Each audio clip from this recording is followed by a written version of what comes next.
Two. This is the Your Money Hour podcast. I am your host, Dakota Grady. Welcome to the show, everybody. No matter where you are, thank you for joining us today. If you're struggling with your finances, you need help managing your coins, contact me today at dakotagrady.com to get resources to help you with your finances.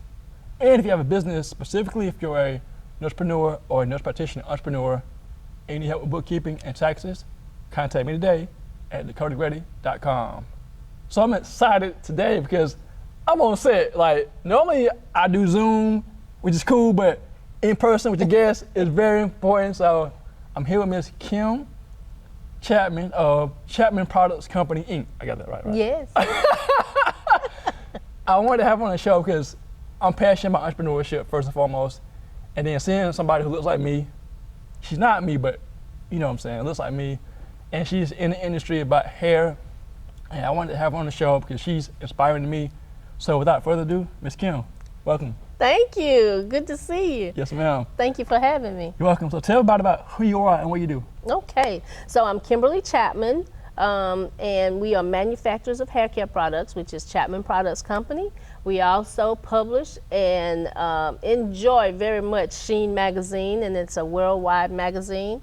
We also have a foundation, Chapman Foundation, and that foundation gives scholarships to young men and women that are entering into the college arena. And also we have a place called Nirvana, which is our beautiful, beautiful building in Fountain Inn, South Carolina, that we rent for parties, weddings, etc. Anything you feel the need to rent a building for, there you go, we have it, and we have everything you need in that building.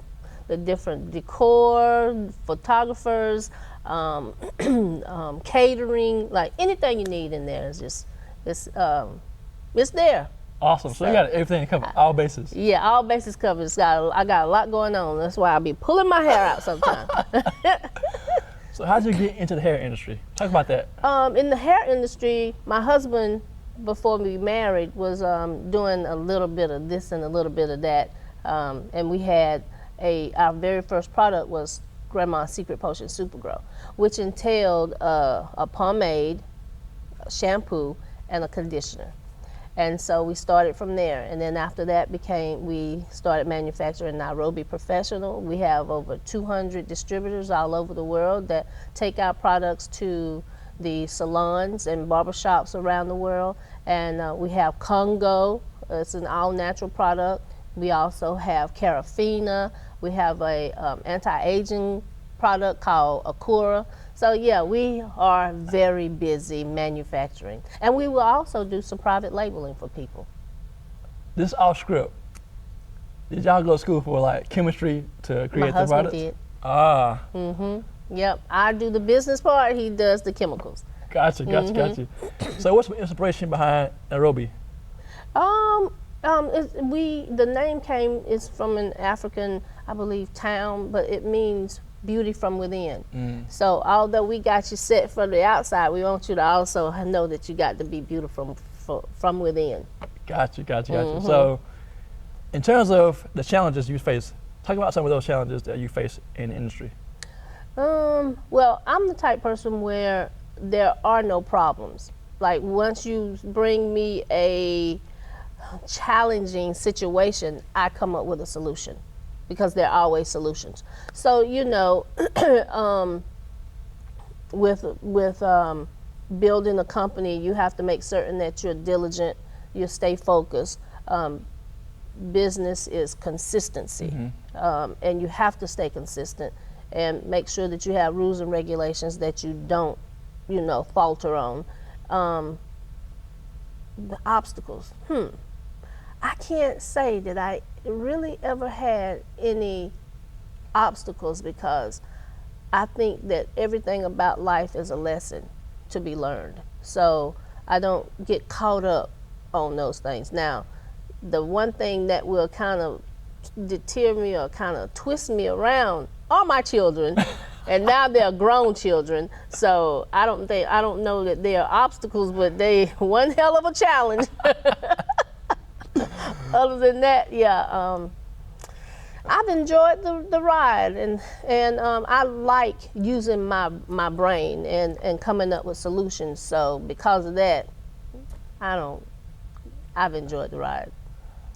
So what is one of the solutions that you provided, one big solution that you provided your company? Oh my God, that's a lot.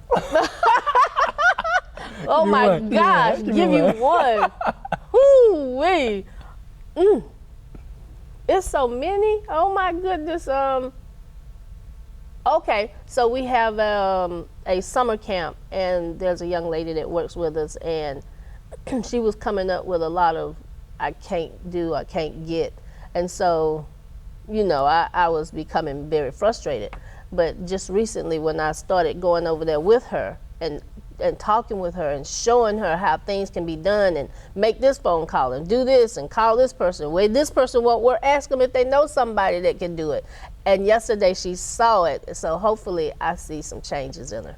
But that's just one of the many, many things that in a day-to-day occurrence you have to deal with employees, their family, because once you have so many employees, they definitely become part of your family, because they spend in at least 8 to 10 hours with you a day. So that's home, away from home, and you have to provide a pretty good atmosphere and have people that are willing to or want to do their job and see it more than a job, but a career. And you want people who are motivated to do their position, so that I don't have to keep or continue telling you or suggesting you come to me and say, you know what, I think we should do this, or I think we should do that, and just always excited about getting stuff done, because at the end of the day, work, life, family is about you and how you progress in your life over the years. And you know, as a person, you want to do more than this party, drink, and have a good time. You want to be able to say, hey, when I was there and I lived, I did this, and feel good about it. You don't want to just get a job. You want to get something that you enjoy doing. Exactly. And not only that, a work environment as well. You want to have an environment where it's welcoming, gets you thinking creatively. Yes. And being around great people. That's great. Yes. Talk about Sheen Magazine. Actually, talk about Sheen Magazine and then the foundation. Okay, so Sheen Magazine was birthed, I believe, and everybody please forgive me because I forget about my dates, but I believe Sheen Magazine, I birthed that in 2006, and it's been a whirlwind. Like, you meet people, we travel, we find different, because everybody got a story, and so we're able to see, hear people's stories. Then you realize when you're with the celebrities, hey, they just like you, So that's one of the great lessons that I've learned. To just enjoy the process of the magazine and what how much beauty it brings to everybody, and how much information it gives with color. So Sheen's people. Yeah, we bring out the best in people. And the foundation, it was birthed, I can't remember that year, I'm sorry. Y'all gonna have to look it up. But we started that because, of course, we manufacture the hair care products, and we wanted to give back to barbers and stylists that purchase and use our products. So, they fill out their application, and we give them a stipend for school. And so since then, we have also giving it the opportunity to people that in any school, preferably, well, not preferably, but HBCUs. We definitely give to HBCUs. We have an HBCU tour that we have each year, where we go in and we do conferences, and we have ambassadors on HBCU campuses that are given stipends to do work for the company, Sheen Magazine, and or Chapman Products or Chapman Foundation. So, we just try to be a little bit, we're everywhere, and helping a lot of people. That's good, that's good. So give 2 tips about how to get into the industry and start a business. So make me understand that question again. So, like, if someone wants to get into producing products like you, how do they start?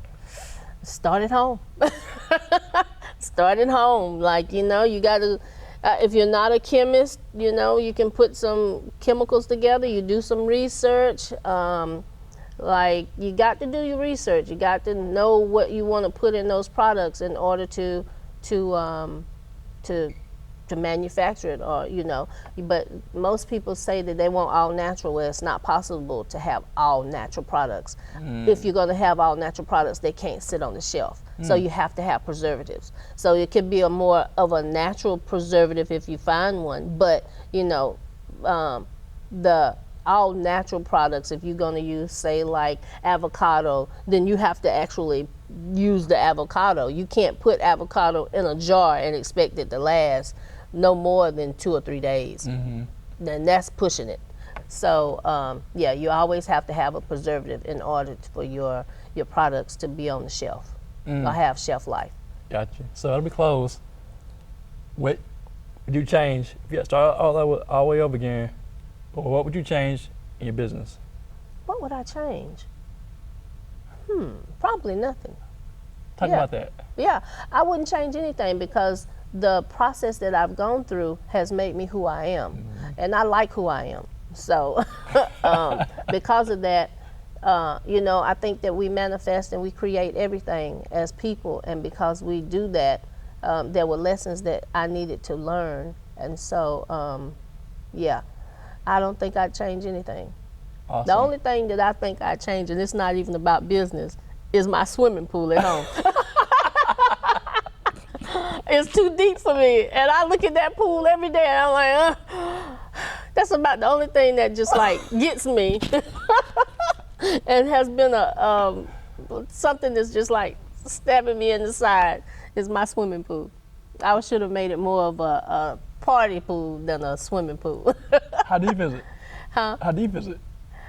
6 feet. That's not really deep. That's too deep. That's too deep to stand. That's too deep to stand in the pool and just hang out. You know what I'm saying? Everybody ain't 6 feet tall, and if you are 6'2", you still right here at 6'2". So, so yeah, you know, if you build your swimming pool, make sure it's 4 feet, all the way across. So how can people find out about you online and your products? Okay, well, you can, I got a lot of them. So you got chapmanproducts.com, you got sheenmagazine.com, and you know, it's www. You got chapmanfoundation.com. For me, you got Kim M. Chapman on the Instagram, Kimberly M. Chapman on Facebook. Whew, goodness, that's a lot, right? Oh, my website is kimberlymchapman.com. We're gonna have to write all this down on your on your information because it's a lot. Sheen Magazine is Instagram. Then Sheen Magazine is Sheen Magazine on Facebook. It's a lot of them. Wow. Yeah, we got a lot of social media. Wow. Yep. But you can, and you know, you can basically. I think that if you go to www.chapmanproducts.com, it'll forward you to some of the different websites that we have. Well, thank you for joining us, Ms. Kim. Thank you for having me. I appreciate you. You're welcome. Yeah. And this is the Your Money Hour podcast.